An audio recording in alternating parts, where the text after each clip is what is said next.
pemuda Amanah Negeri Johor dan juga Amanah Nasional telah buat senarai pendek calon-calon pemuda.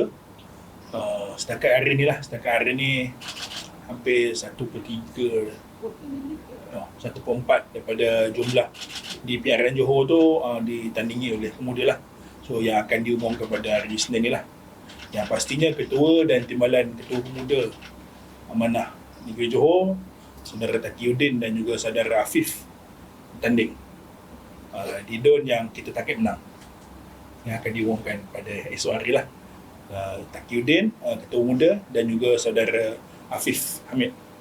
Dua calon ni yang kita, dua daripada sebaiklah hati. Dan juga pemuda akan dibuat oleh Amanah Nasional, yang mana pemuda akan lawan satu big gun di Johor, yang akan diumumkan nantilah, InsyaAllah.